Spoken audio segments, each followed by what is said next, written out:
I'm excited that you have got an important update to share with us. First, it's great to be here. Super excited. We just recently announced a name change, and that from Tech and Digital to Tonomus. And we're so excited to really show the world what does it really mean to transition from smart to cognitive. So let's jump into that question. That's the first thing that I was going to ask you, is what makes the difference between a cognitive city and today's smart cities? Yeah, when you think of smart city today, Internet of Things, IoT comes up, and that's exactly what a smart city fundamentally centers around. It centers around machines.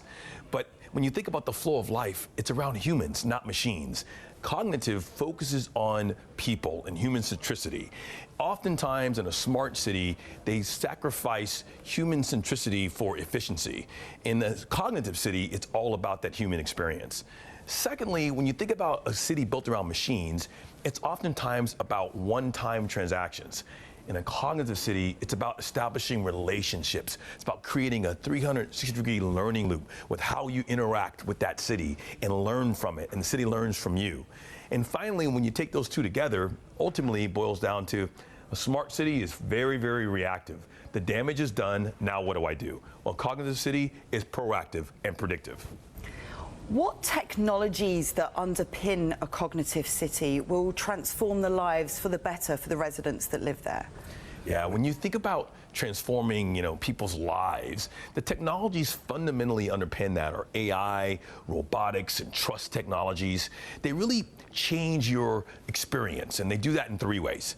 So the first, you can think about friction. How hard is it to do things? Man, going to the airport now with COVID, all this friction.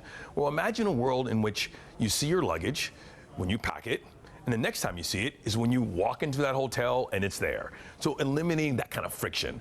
Secondly, it's all about giving you time back in your life. Man, time is so precious these days. The ability for when you're waiting at an airport, you got an hour and a half. You know what? It'll tell you exactly what places you can go to and where you can shop within that time frame. Or most importantly, giving you back what I like to call moments of truth. In other words, if you get home 30 minutes early, you get an opportunity to share a story with your son or your daughter, or spend time with the quality of a loved one. Those moments of truth are what make us more human, and that's really ultimately what cognition is all about. What role will data play in the cognitive ecosystem? Yeah, really, really important question. When you think about data, it starts all with the word trust. If we don't get your trust, we don't get your data. If we don't get your data, we can't create any value. So when you come to Neom, it is your choice. You are in full control of what happens and who uses and who sees your data. We understand that could be a daunting thing for many people. I mean, if you go to today's world, you go to a website, it's 500 pages, you just click and say accept and hope and pray that it's going to be okay.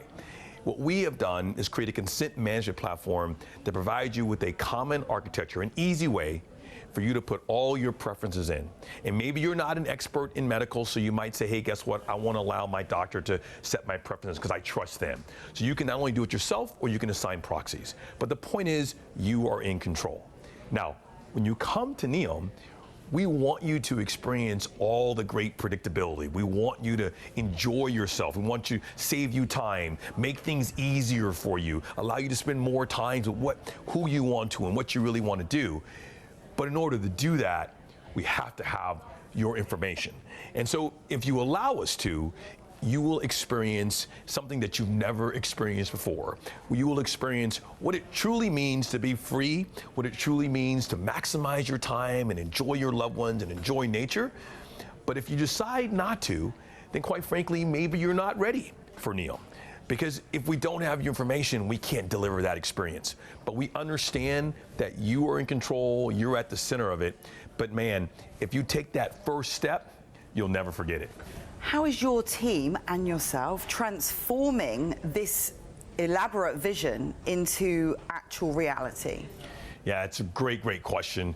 Everyone on the team is so excited, been working so hard for the last 24 months, whether it's $1 billion we put into core technology. We're talking about AI, robotics, blockchain, whether it's the investment in compute capacity with our hyperscale data centers, our core networks, fiber, 5G that we've installed in the environment, or we go back to human centricity. We invested over $500 million in how do you foster ideas, how do you gain remain entrepreneurship at its core so that we can solve problems that we quite frankly don't even know will exist when this project is completed. So it's all around, both on the infrastructure side, it's on the application side, and more importantly, it's really investing in people and entrepreneurship. And this is the first time in history that a digital twin city is going to be built at the same time that the real physical city is being built. Is that right? Yes, it is. We're super excited about that. If you think about a digital twin, what does that mean? It basically means that you have a digital representation of the physical world, but here gets where it really gets cool. They also intersect one another. So I could be in a digital world in trying to experience NEOM on my computer or PC, but I actually show up physically in NEOM as a hologram, or I can interact with someone, or we can share a story, or we can share an experience. So it's the melding of these two together that's incredible, and the experiences are just amazing. So we're super excited about that. It's in everything we do. Also, when you think about digital and being able to create a digital twin, in the real world, there's only one of you. Well, when we go to the digital world, you could have multiple of your personas interacting at the same time with a variety of group of different people. So you might have one persona interacting and teaching kids around your favorite topic or subject. You might have another persona where you're giving a lecture, or you're enjoying friend time, or you're watching sports. So it really, at the end of the day, it makes you more of you.